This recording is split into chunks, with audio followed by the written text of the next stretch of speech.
time to talk about new books. Woohoo! There is nothing that us readers love more than new releases. Ooh, it just feels so good. I'm so excited. I'm so excited.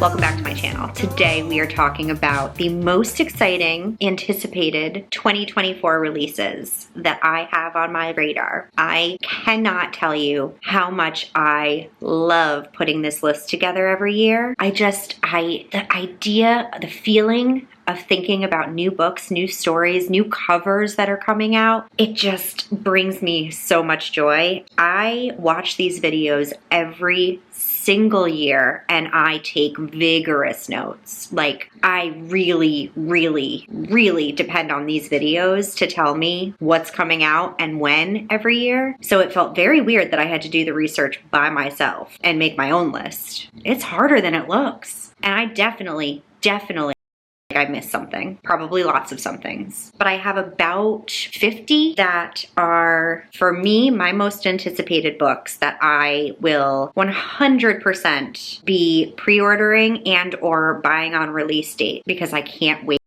These. I am so excited. Okay. I believe I have them in release order. However, things change, right? So these are all the current release dates, at least according to Goodreads, that I could find online. Things could change, but as of right now, I'm going to go in order, starting with January, and tell you about all of the books I can't wait to get my hands on in 2024. On January 9th, we have The Heiress by Rachel Hawkins. This will be the fourth book from her that I will be picking up. I don't think any of her books have been like best books of the year, 5 stars, but I enjoy all of them. And I'm not gonna lie to you when I say her covers definitely help. This one in particular is probably my favorite. I love it. I love it. This book is sort of giving me the vibes of like Evelyn Hugo, but make it a mystery, because we have this heiress. She apparently was kidnapped as a child, and as an adult, she is the richest woman in North Carolina and widowed 4 times over. And that's all I know. That's all I know. That's all I want to know. I want to read it. Also on January 9th, we have Seanan McGuire's newest book in the Every Heart Doorway series. This one is called Mislaid in Parts Half Known, and there is literal dinosaurs on the cover. Dinosaurs. I'm intrigued.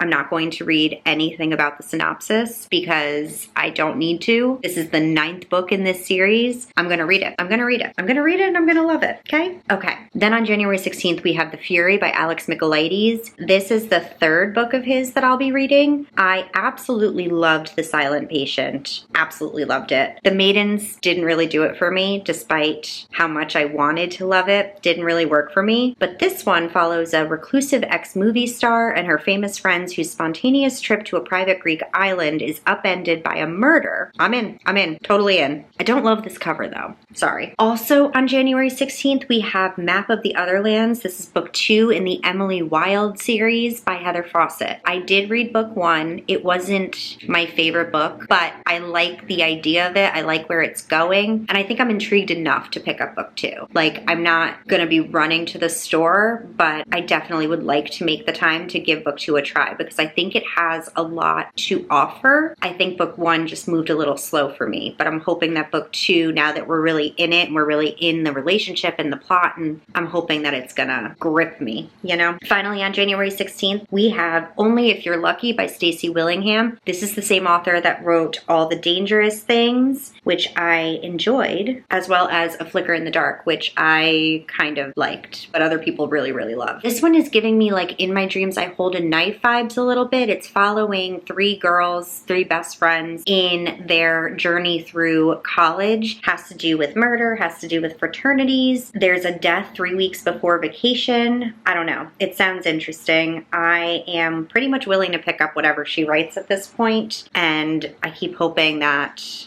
one of them is going to be a 5 star. So maybe this will be it. Maybe. Next, on January 23rd, we have The Breakup Tour by Emily Wibberley and Austin Sigmund Broca. I have read all of their books. This is the cutest story to me. It's a husband-wife couple author duo, and I just think it's so sweet. They write books together. They write dual perspectives. I think it's the cutest thing. They're like a little couple that just like write together and love together. It's adorable. So this one follows a rising star musician, and it is a second chance at love story. I guess she writes a song that becomes very popular. Her ex-husband accuses her of writing this hit song about him, but it's not actually about him. It's about an old college boyfriend who she then decides to reconnect with. It sounds adorable. It sounds so cute. And I think it's really fun that they often write about established couples, because I feel like that's pretty rare to have people that are already in marriages or already divorced or whatever. That's not something you see a lot in romance. Usually it's like the eternally single girl who's 30 years old and still hasn't found the one. But with them, it's always sort of taking a couple who already are established and then creating this beautiful romance from it. So I'm very excited. I'm very excited. And then of course on January 30th, we have a big one, House of Flame and Shadow by Sarah J. Maas. I'm so excited for this book. I am so scared and nervous, and I need to do a reread. I need to do a reread before this comes out. It has to happen because I'm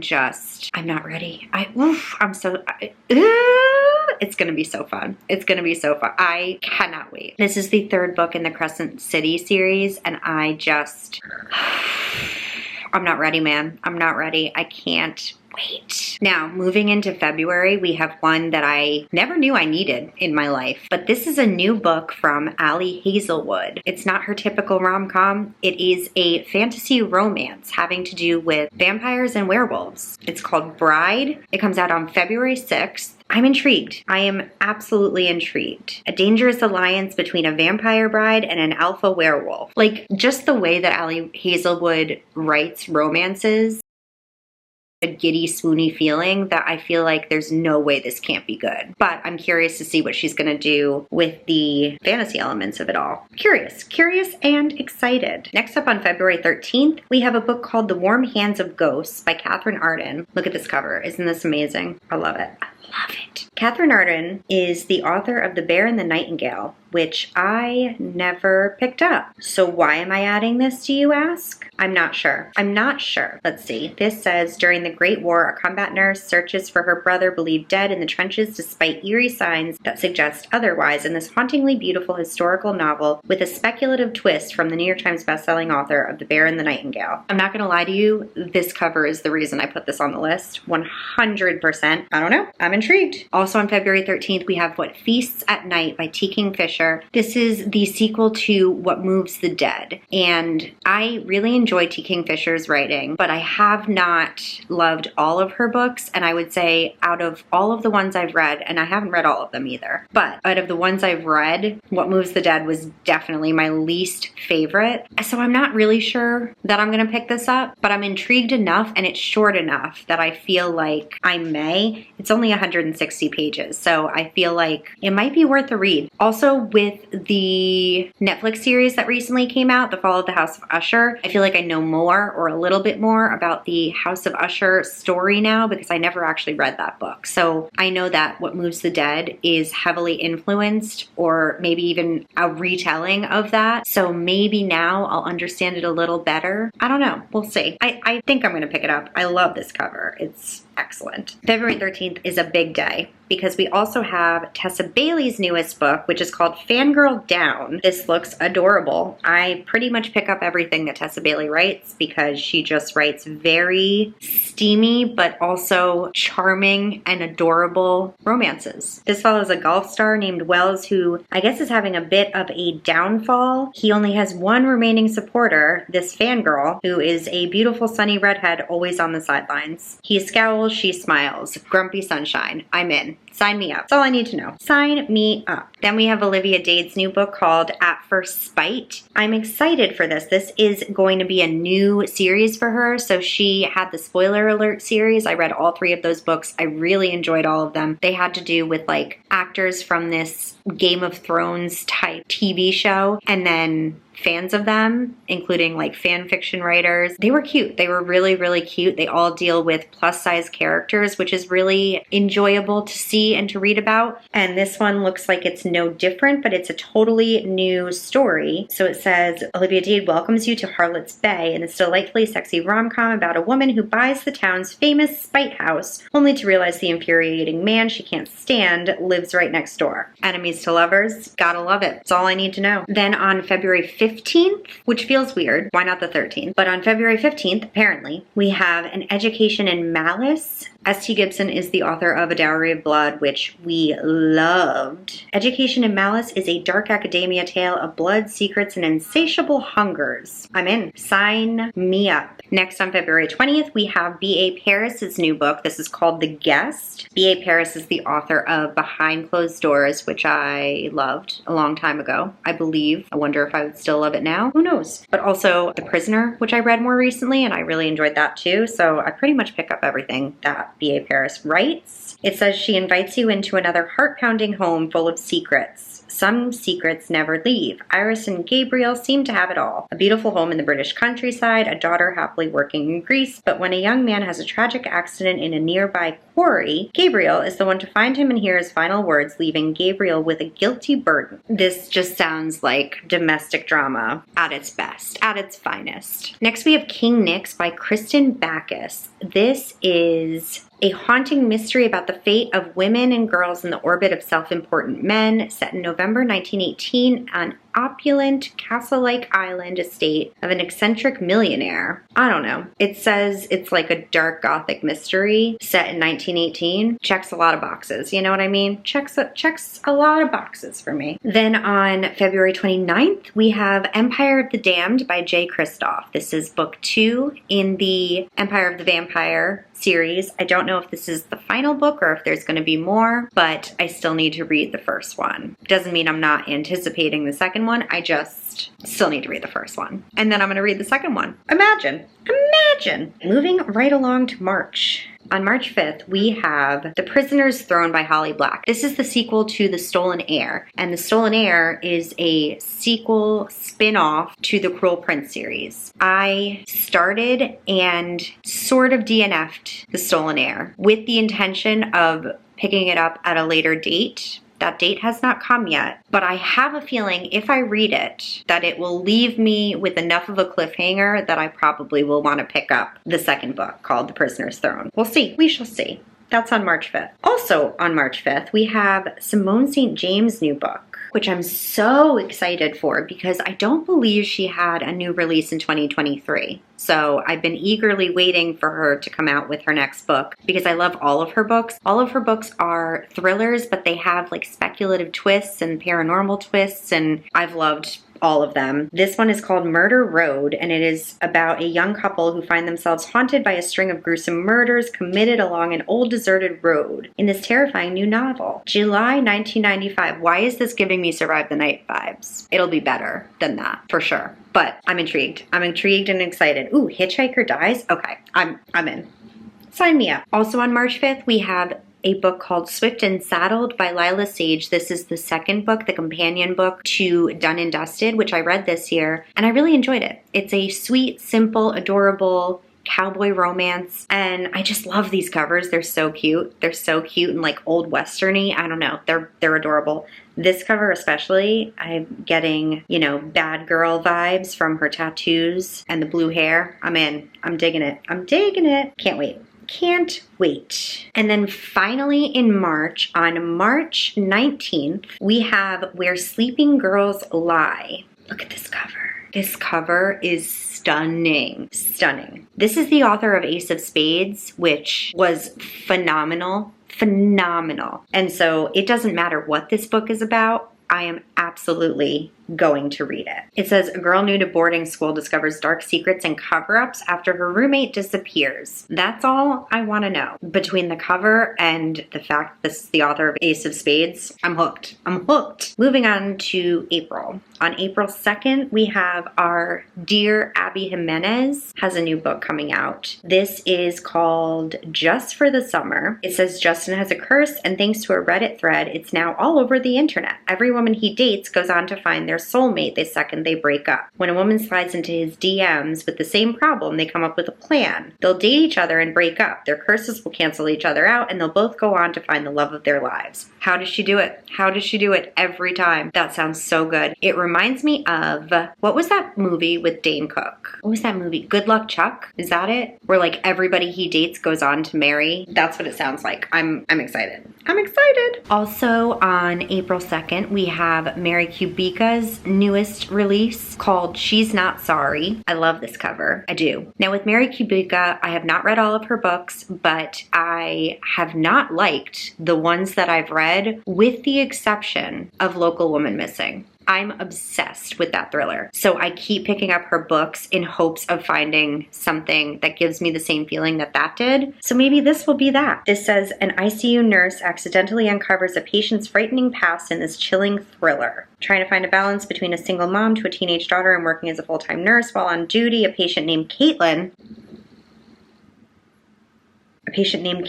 arrives in a coma with a traumatic brain injury, having jumped from a bridge and plunging over 20 feet to the train tracks below. When a witness comes forward with shocking details about the fall, it calls everything they know into question. Was Caitlin pushed, and if so, by whom and why? Only when it's too late does she realize that she and her daughter could be the next victims. That's gonna be rough. Also on April 2nd, we have The Rule Book by Sarah Adams. I read her When in Rome series this year, and I enjoyed both of those, so I'm definitely interested in reading more from her. This follows college sweethearts who meet again years later. It looks like, we have an NFL tight end who also happens to be her extremely hot college ex-boyfriend. Say no more. Say no more. Then on April 9th, we have a big one. This may be, quite possibly, my most anticipated release of the year. I know, that's a big statement, but I just love her. I love Leigh Bardugo. I do, and I am intrigued. I'm intrigued by the premise. I'm intrigued by the cover, and I heard it's a standalone. I don't know if that's true, but if it is, this is called The Familiar by Leigh Bardugo. This is a brand new world for her, and it is a historical fantasy set during the Spanish Golden Age in Madrid. I want to read it. I don't need to know anything about it. I love her. I love her writing. I love this cover. I want to read it. Also on April 9th, our sweet little Elsie Silver has her newest release coming out. This is going to be the very first book in a brand new series, because the Chestnut Springs series is over, but we don't have to wait too long because April is not that far away. It is a brand new small town romance series set in the same beloved universe as Chestnut Springs. So it's a new town, new characters, same addictive love stories. It is called Wild Love. It has no synopsis, but supposedly it's on its way. So, alrighty then. On April 23rd, we have Emily Henry's newest book. This is called Funny Story. I don't know a lot about this one. I believe we are following two people who their exes fell in love with each other, and now they're forced to be roommates, I guess. Sounds like a funny story. Also on April 23rd, we have Old Flames and New Fortunes by Sarah Hogle. She hasn't released a book in a little while, so I'm excited for this one. She wrote You Deserve Each Other, which I really enjoyed, and Just Like Magic, which was just okay. And this is a steamy second chance romance about a magical florist's unexpected reunion with her high school sweetheart as she fake dates his soon-to-be stepbrother. Sounds adorable. And look at that cover. Cute, right? Cute. Cute. Cute. Cute. Then we have a book called Happy Medium by Sarah Adler. I've never read anything by Sarah Adler, but this premise intrigued me. It says a clever con woman must convince a skeptical, sexy farmer of his property's real-life ghost if she's to save them all from a fate worse than death in this delightful new novel from the author of Mrs. Nash's Ashes. Sounds good. Moving right along to May, which happens to be the month of my birth. We have Supplication, look at this cover. This is a hallucinatory literary horror novel set deeply in the consciousness of a woman exploring a changed and frightening world. Our protagonist comes to in a basement tied to a chair with a man looming over her. I'm in. With that cover, I'm in. We also have, oh, that's on May 7th. Did I say that? Also on May 7th, we have Carly Fortune's newest release, This Summer Will Be Different. Now, full disclosure, I still have not read a Carly Fortune book. I have both of them sitting on my TBR and I never got to them. So we'll see if I pick this up. We'll see. We'll see. On May 14th, we have a book called The House That Horror Built by Christina Henry. This looks so good. It says a single mother working in the Gothic mansion of a reclusive horror director stumbles upon terrifying secrets in this captivating new horror novel. Okay. All right. Alrighty then. Finally, on May 21st, which is the eve of my birth and my brother's birthday, we have One Perfect Couple by Ruth Ware. This is her newest book, hearkening to Agatha Christie's classic And Then There Were None. This high-tension and ingenious thriller follows 5 couples trapped on a storm-swept island as a killer stalks among them. Sign me up. In June, on June 11th, we have The Rom-Commers by Catherine Center. This is her latest release. It says she's rewriting his love story, but can she rewrite her own? Emma Wheeler desperately longs to be a screenwriter. She spent her life studying and obsessing over and writing romantic comedies, good ones. Now she's getting a chance to rewrite a script for a famous screenwriter, Charlie Yates, her personal writing god. But what is it they say? Don't meet your heroes. Charlie Yates doesn't want to write with anyone, much less a failed nobody screenwriter. Worse, the romantic comedy he's written is so terrible, it might actually bring on the apocalypse. I don't know. This seems like a very light choice for her in comparison to most of her other books, which are definitely quite heavy, but I'm interested. I'm interested and intrigued because Catherine Center's great, you know? I'm gonna keep picking it up. Keep picking her up. Also on June 11th, we get Ali Hazelwood's newest romance release. So she has Bride coming out, which is a fantasy romance. This is her newest adult romance, and it's called Not in Love. Yet again, we have a female character in STEM, and that's all I really need to know. Her newest release this year, Love Theoretically, was absolutely one of my favorite books of the year. So I will definitely be picking this up as soon as it comes out. As soon as it comes out. Then we have another one of my all-time favorite authors. Something about the month of like May, April, May, June. There's always like a really good chunk of awesome new releases. On June 18th, we have Riley Sager's newest release called Middle of the Night. This is the latest jaw-dropping thriller. A man must contend with the long-ago disappearance of his childhood best friend and the dark secrets lurking just beyond the safe confines of his picture-perfect neighborhood. Okay, Riley's been hitting it out of the park with the last 2 releases that he's had for me, so hopefully this is no different. Then we have a book called How to Make a Horror Movie and Survive by Craig DeLuey. Craig DeLuey is the author of Episode 13, which I still have not read, but I have every intention of doing so very soon. But this sounds so good. A darkly humorous horror novel that sees a famous 80s slasher director set out to shoot the most terrifying horror movie ever made using an occult camera that might be demonic.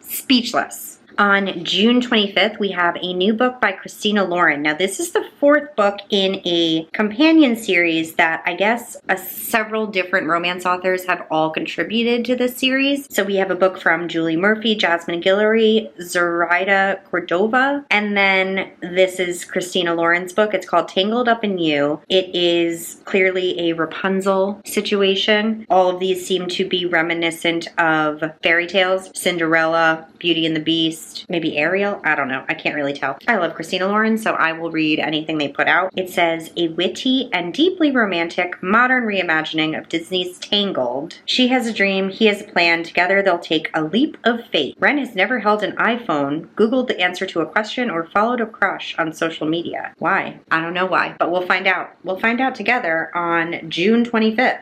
Editing me here to tell you I also forgot another book that is coming out by Christina Lauren on May 14th. It's called The Paradise Problem. And it says Christina Lauren returns with a delicious new romance between the buttoned-up heir of a grocery chain and his free-spirited artist ex as they fake their relationship in order to receive a massive inheritance. And this cover is stunning. I'm so excited. I can't believe I forgot this. I don't know how I skipped it, but I did. I'm so sorry. I'm so sorry. Okay, back to the video. Also on June 25th, we have a new book by Alicia Thompson called The Art of Catching Feelings. This is the author of Love in the Time of Serial Killers, which I enjoyed, and With Love from Cold World, which I plan to read this month, hopefully. This says a professional baseball player and his heckler prove that true love is worth going to bat for. I plan on picking it up. I couldn't find any releases in July, so I'm sure there's some that I'm missing. But skipping right ahead to August, we have Skybriar by Talia Hibbert. I have been waiting for Talia Hibbert to release a new series ever since Act Your Age, Eve Brown. I know she released a young adult book, but this, I believe, is adult. A new series of contemporary Austen-inspired rom-coms from the brilliant Talia Hibbert. Austen-inspired? Absolutely, sign me up. Absolutely. Additionally, on August 6th, we have a new book by Casey McQuiston. Now, full disclosure, ever since Red, White, and Royal Blue, Casey McQuiston's books have not really caught my attention, but I keep paying attention to what she puts out. I did read One Last Stop, and it was just okay. I think I had way too high hopes for it after Red, White, and Royal Blue, and I didn't even end up picking up her